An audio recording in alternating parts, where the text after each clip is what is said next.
And good morning. It's the 5 a.m. Mester Scrum Show. Hope you're doing well. We're looking to get more into the 7:30 time slot, a.m. Eastern Standard Time for our show, just because we get kids off to school, get ready for the transition into the workday, and try to get out of here and moving along to all the stuff we got to do. So anyway, today is our 890th episode, right? So we're 10 away from 900. So that's pretty cool.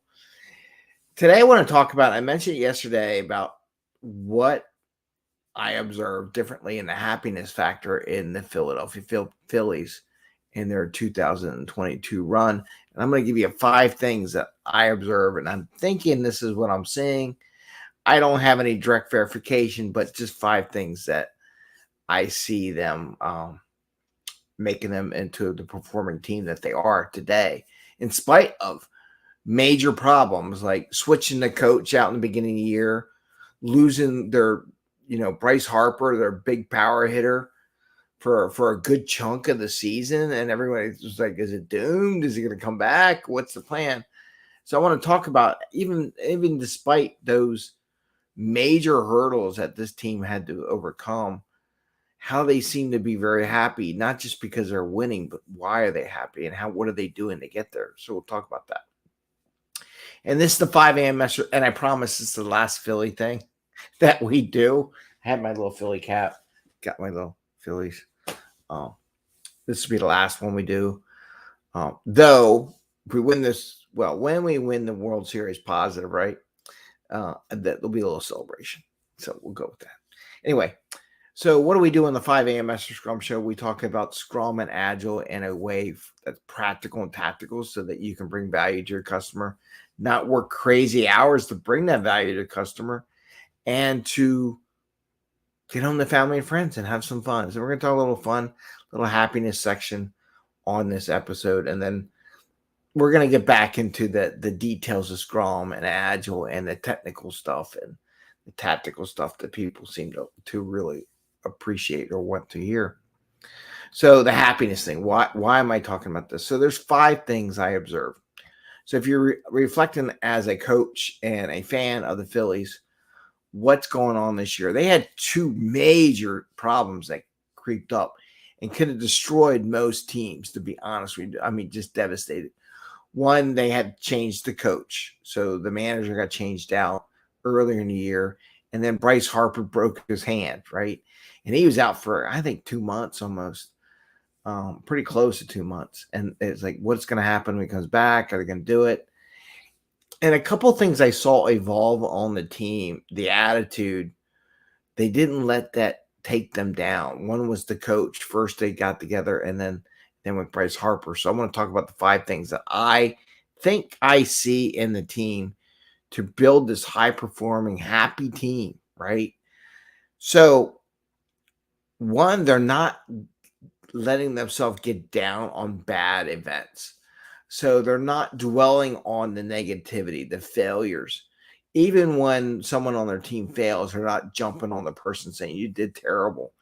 And I think that kind of goes to the previous coach, and I'm not too sure. There was a vibe out there that they had to keep nitpicking at stuff and tweaking stuff and micromanaging stuff rather than enjoy what they do. So they're trying to overthink the game, and they weren't enjoying the game like when they were kids. They're professionals. They're really good. They can enjoy the game and perform. So, and that goes to the next one. But I think they were overthinking some stuff. But in general, they didn't let themselves get down when bad things happen, which is a positive. Celebrating, of course, they're celebrating. They won the championship here for the National League. Celebrating the games, celebrating individual little victories, which we don't do enough in Scrum and Agile. Most of the teams, they don't celebrate. When I first started Agile and Scrum, we would celebrate and high five on getting stories completed and all. And now it's not a celebration as much as it's kind of a machine, which is a shame because we should celebrate when we complete stories and get stuff done, get stuff into the hands of the customer. We should celebrate that. And if you're not really celebrating that, you need to really incorporate that more.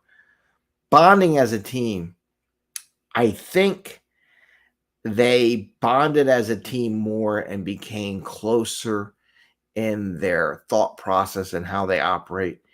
And if you hear Bryce Harper talk about they're his buddies, they're his teammates, they really take teammate to a point where they are hanging out together, knowing each other, congratulating each other, picking each other up when they do, and then bonding closer as a team and getting that.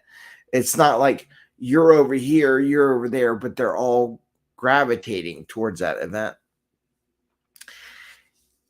And here's one, not depending on the coach. When they got their coach change, I think they decided as a team, and when Harper got hurt, they decided, since they were closer as a team and bonding before Harper got hurt, is they needed to depend on each other as much, if not more, than they depended on the coach to pick them up.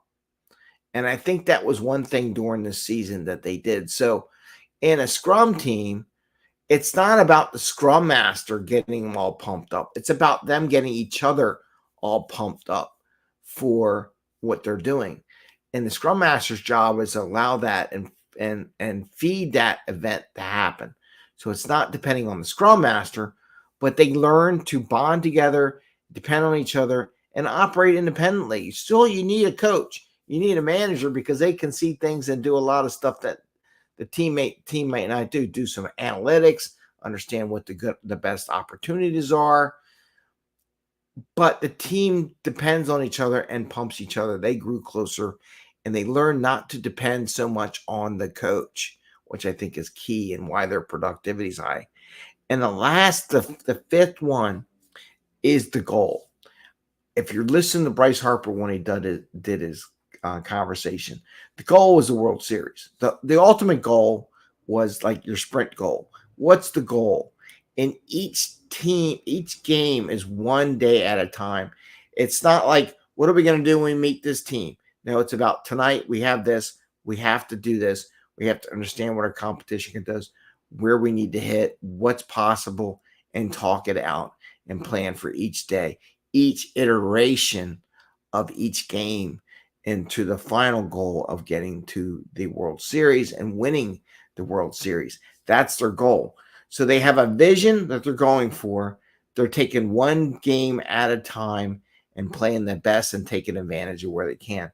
So those are the 5 things. 1, they're not getting each other down when bad things happen. 2, they're celebrating when they have good things, which we don't do enough in these machine scrum things that are going on. Bonding as a team, getting closer, getting to know each other as a team. That's why we do these, trust building exercises and stuff like that. Not depending on coach. So not depending on the scrum master to tell them what to do every time. I don't think they're depending on the manager to do. They're smart people. They're professionals. They have a good idea on their shoulders what they need to be doing. So I think they're working more together, not depending on the coach. Though they do listen to the coach and take the input in there, but I think they're depending on themselves as a team to bring themselves through, especially after Bryce Harper fell. They can let it all do, but I think they gravitated together as a team and welcomed Bryce Harper back in when he was healthy. So that just elevated the game up even higher. And the ultimate goal to win the World Series, they have a goal. I think that's what a lot of scrum teams nowadays, they just don't do that. And then working every game at a time. They may make mistakes one game, but they make up for it later, and they don't get on shoes down, and they celebrate when they do move the goalpost. So those are the 5 things that I think, as a coach, an observer, a fan of the Philadelphia 2022 Phillies. I hope I'm not going overboard on some of this with that, but I wanted to share 5 things I observed just watching them develop over the season, because it was a rough season. I honestly, I didn't know if they're going to do this, but I think they grew as a team and bonded closer with the obstacles that were put in front of them, like changing out coaches, losing one of their best player, their kiosk player, and them getting better and bonding together. So with that, I just wanted to share that with you. I promise is the last one. Tonight we're doing the jobs report. Should be doing that tonight. And we'll see how things are going. So I want to say thank you. And don't forget, there is a happiness section on the Agile Online Summit that I'm chairing that's coming up early November. And I look forward to seeing you there on the November 2nd through the 4th. And it's free. And I hope you get to attend and get some good things you can bring back to your team. I learned a lot from the people that I interviewed and helped put the recordings up for the event. So I want to thank you all. You have a great day. Happy scrumming, and we'll see you tomorrow. We'll do some more tactical Scrum stuff tomorrow and get into the details of each one of the events and where we're going. So take care. Bye.